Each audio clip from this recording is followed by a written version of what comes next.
Hey, how's it going? Before I try to park this truck out, there's one more thing I gotta do.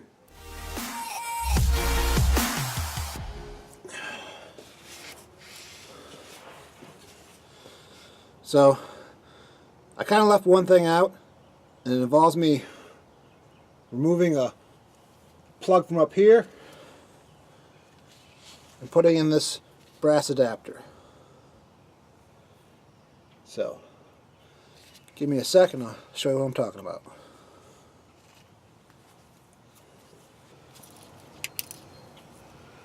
Where is it? Right there. Right where I can't see. Be that size.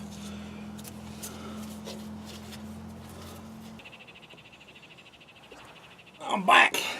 I got the right size extension, shorter socket.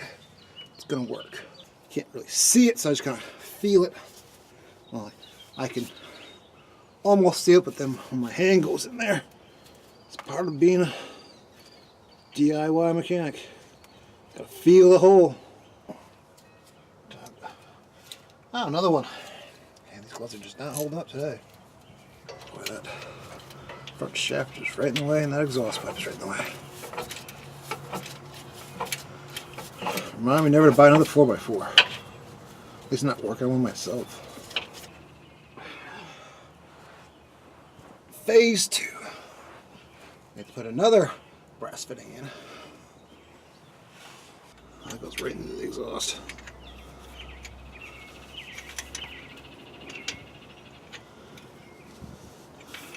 This is not a good idea if you plan on driving like this, because the exhaust is right there.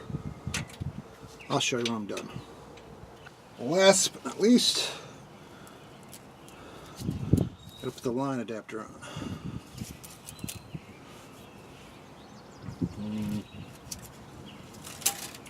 That'll work.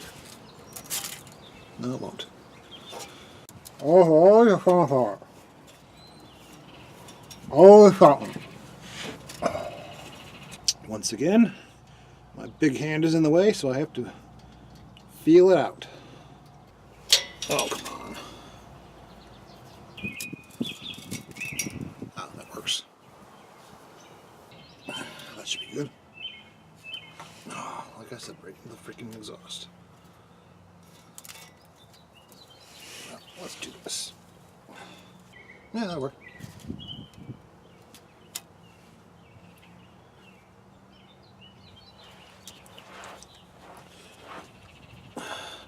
Now to finish her up.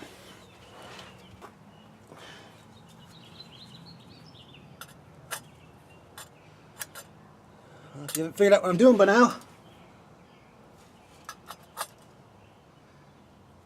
this of course is temporary, just to confirm something I already know in my gut.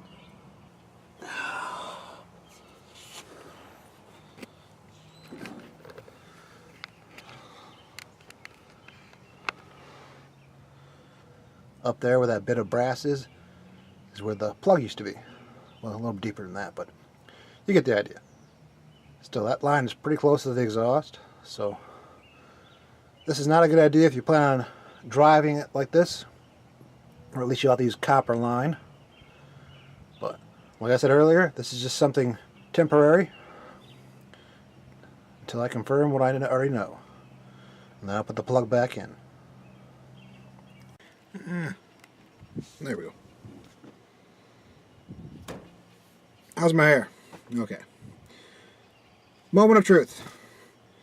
Now, I didn't want to bring this up earlier because I know many people out there would say, oh, never buy a truck with no oil pressure, but honestly, as many times as it hit zero on the way back, I mean, I drove over an hour back. And as many times as it hit zero, it should have locked up and never made it back. So, I'm pretty sure we're going to see in the new gauge good oil pressure. But who knows? Find out in a second.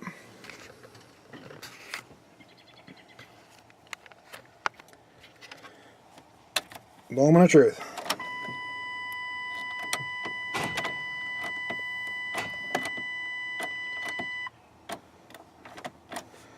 Battery's dead. Take two. Got the jump box on. So now that we build up maximum suspense, moment of truth.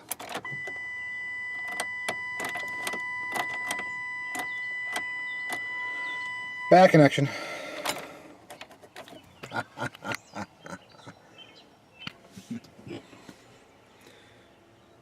Somebody didn't charge the jump box. So I dragged my charger and cord out, and that still didn't work, and so I played with the connections and that didn't work. So when in doubt,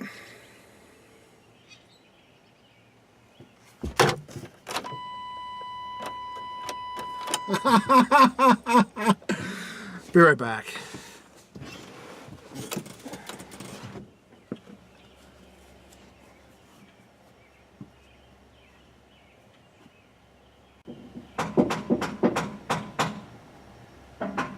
Stupid truck.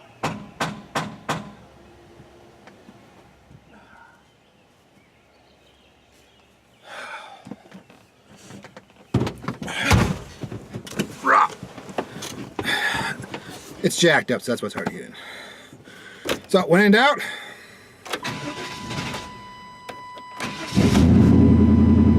there we go.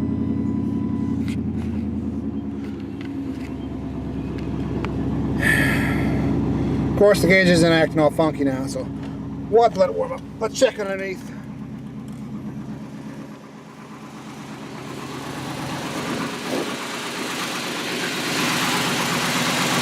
No leaks.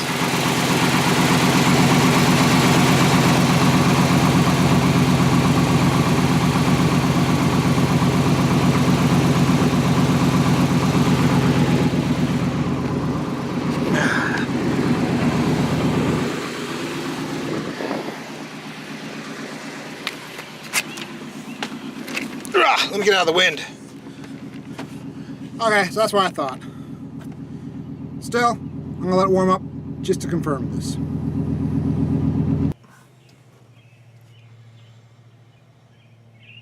Well, I let it warm up and the pressure kept dropping and dropping.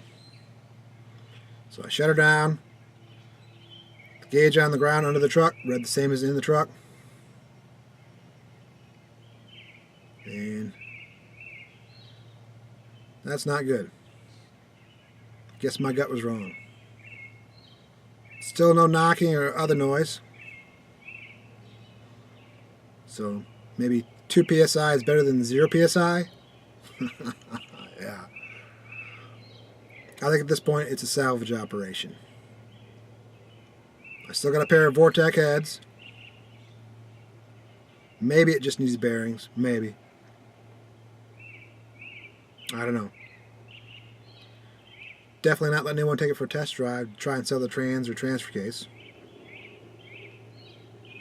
So I'll start pulling it here soon and we'll find out.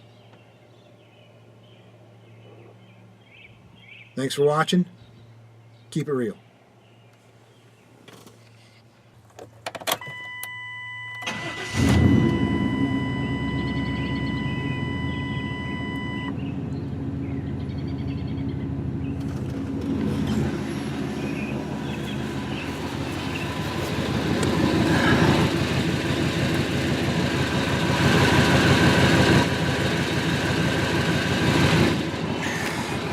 Yep.